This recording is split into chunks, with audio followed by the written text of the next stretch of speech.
everyone, my name is Becca, and if you guys are new here, I am a licensed esthetician, a certified makeup artist, and a certified lash artist.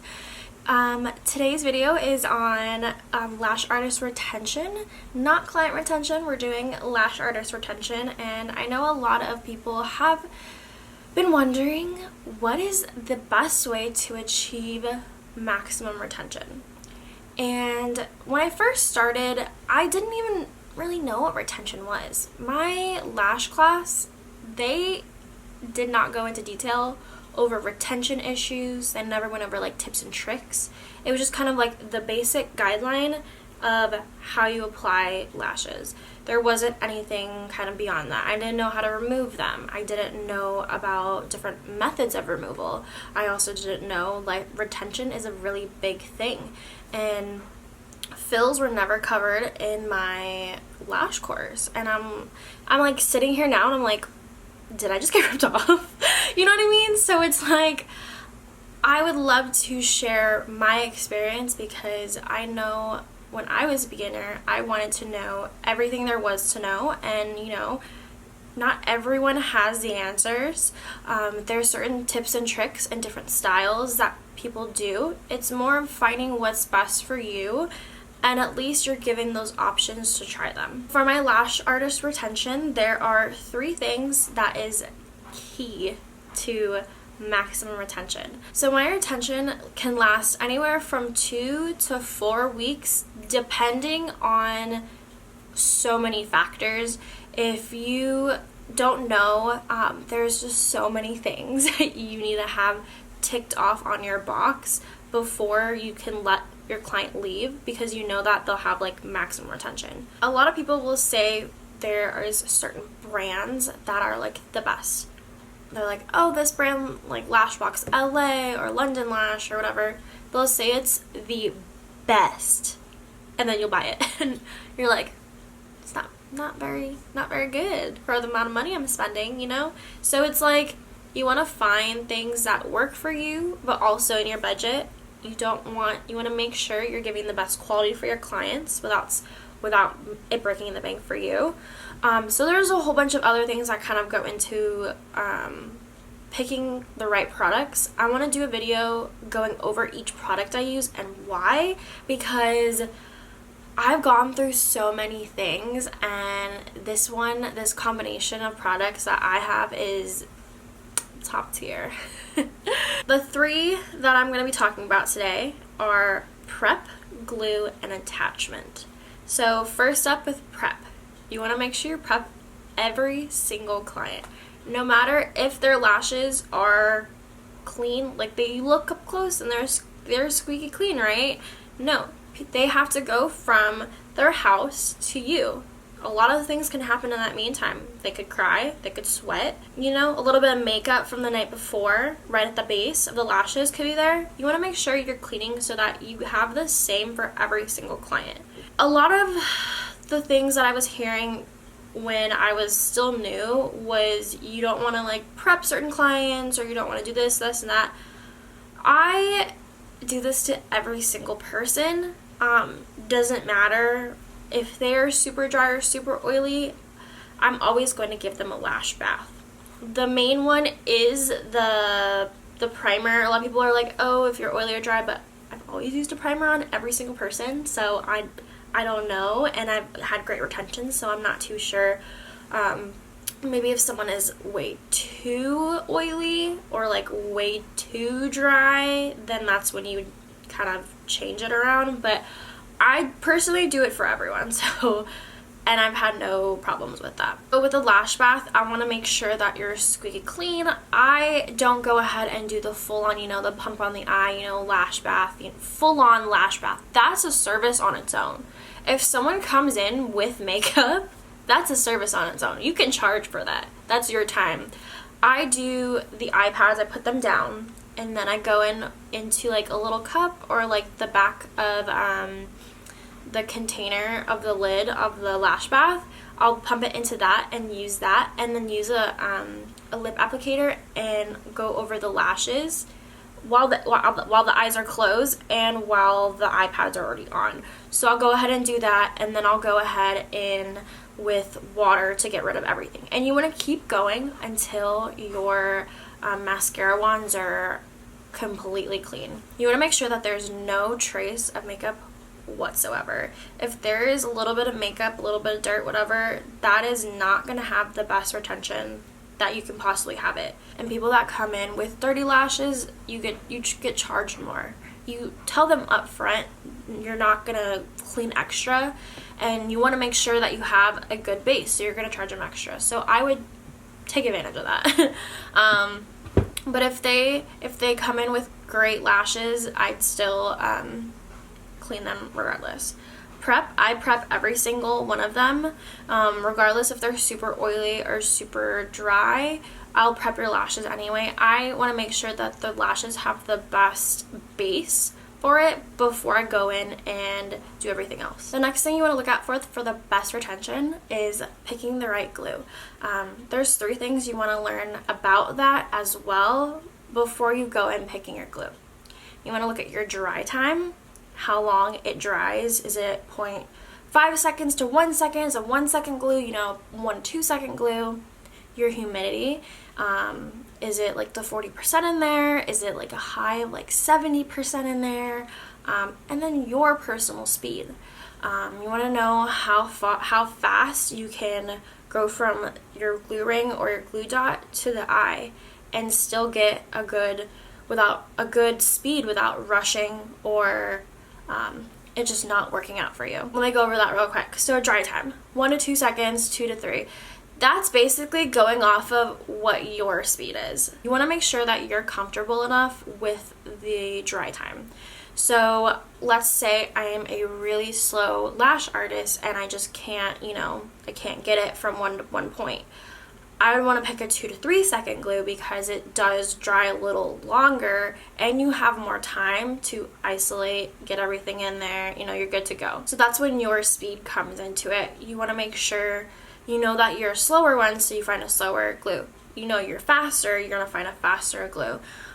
So the dry times, when you're looking for glue, you want to refer back to your own speed and find a glue that works for you. If I'm a slower lash artist and I pick up a advanced glue, it is going to dry out before I can even place it on the lash. Compared to if I'm really fast and I pick a slower glue, you're just going to get stickies everywhere and it's not going to dry properly and cure around the lash. And then you want to look into your humidity. You want to make sure your humidity matches with the glue for that particular brand.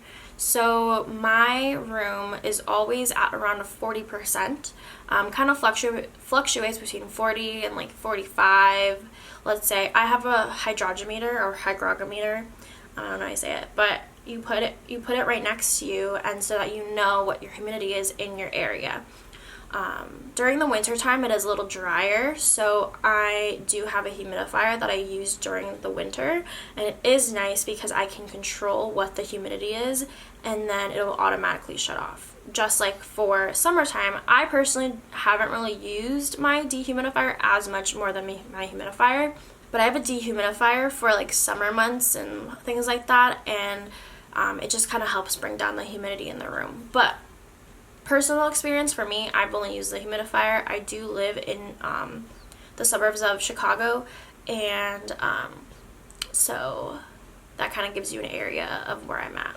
The 2 glues I'm going to suggest are Paris Lash Academy's glues. They're Pearl and Fusion. So Pearl is going to be your fast glue. I would have to double check the drying time, but I'll go ahead and put it down below. And then I have Fusion, which is a slower drying glue.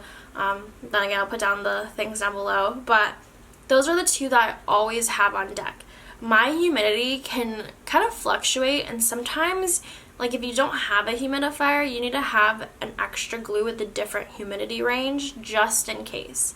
So my faster drying glue, when the humidity is not in that zone, it's really slow or it's really fast, depending on if it's like a super low or super high humidity. Because I have used my Pearl and all of a sudden it's drying out too fast, or with Fusion, that one is a slower drying glue, so sometimes if I'm in a good humidity range, I can actually just use it like a fast drying glue.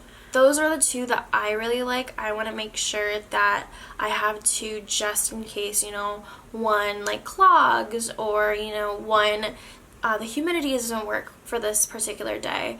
I want to make sure I have different kinds of glue just in case for situations like that. You always want to make sure you have extras of everything. That's a completely different video, but having extras of everything is great. But having those two different types of glue for the different humidity ranges is your best key for retention, because you kind of can see which glue works the best for that specific humidity point. I use the double glue rings sometimes, so you can put one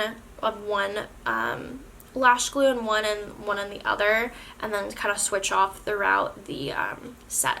So I mainly use two different glues during hybrid, and actually just hybrid because I'm using two different things. So I use ProMades for my hybrid, so I use the Fusion for the ProMade so I can get it nice and weaved into the lash, and then I use the Pearl for the classics because I'm really fast with that.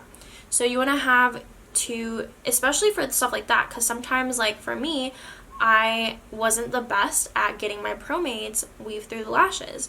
It was kind of like my glue would dry out before I could even attach it, and it wouldn't stay. So having those two different ones is perfect for the range of humidity or drying time. And last but not least is attachment. So attachment is a really, really big issue.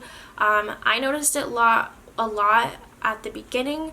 That was another thing that my lash teacher did not teach me about, was attachment. They told you, but like it's a lot different when you're working on people every single day. When you're practicing on a mannequin, you can't get the best look of it, you can't get the best experience from that. You can't learn from a mannequin head. You need to learn from actual people. And that's what I quickly realized once I became a lash artist, was my attachment was all messed up. I was kind of doing that whole just on top, classics, you just place it on top, whatever. But sometimes that doesn't work. Sometimes you need to do a side one. Sometimes you need to do underneath. Depending on how the lash is. Sometimes the lashes don't go just straight and they're like nice. Sometimes they kind of curve, or sometimes they just go down, So you just want to make sure that you have the best attachment, and you want to make sure that when you attach it, you look at it from the side. That's the main thing that I feel like a lot of people don't know, is like just tilt your head a little bit and see if it's attached, because it may look attached when you're looking at it straight on, but when you're looking to the side, it's missing a little gap in there because of the way that it curves, or just the way that you applied it. So you just want to make sure that everything is attached perfectly, and that even looking on the side, it's attached, there's no gaps, nothing. Attachment is a really big issue, especially for volume and hybrids. You want to make sure you're actually wrapping the lash instead of just placing it on it, because it won't stay. If you just kind of place it on top, it's most likely not going to stay as long as you want, compared to when you're wrapping it. And you can wrap with ProMades, which is apparently like a thing that no one knew, but it's just the way you do it. I follow Danielle Mount, I think that's her name, on YouTube, and she is another lash artist on here, and she was the one that I learned from. You're basically weaving the ProMade through the lash so that it kind of sticks and you apply from underneath. So that's the way that I've been doing it, and it kind of encases that lash, and so it's wrapped, good to go, and the retention is amazing because of that. Another thing that I switched over to was flat lashes. Flat lashes is another kind of classic lash. It's just a single lash, but it's flat. So the look of it is a little thicker than a classic, and every one of my clients, they love the classic lash. If they're gonna get lash extensions, they want drama, and that gives you that drama. I switched over to flat lashes, and the thing that's different is it's flat. It's not like rounded at the end. So when you have a single one compared to a flat one, you have more like room on it. You know what I mean? So if I put the lash on, if I use the flat lashes, I'll put it on the lash and it kind of wraps it itself, you know, like wrapping with the volume. It kind of like the glue encases it and then it's on there, you know. Alright, so that wraps up kind of what I wanted to talk about. Those three, the prep, picking the right glue, and attachment, are the keys to the best retention. You can find the best glue, the best prep, everything, the best lashes, but you just need to make sure you have those three down before you can do anything else, because those are by far the most important retention tips I could give you guys. So I hope you guys have a great rest of your day. Please like and subscribe, and I'll see you guys in the next video. Bye!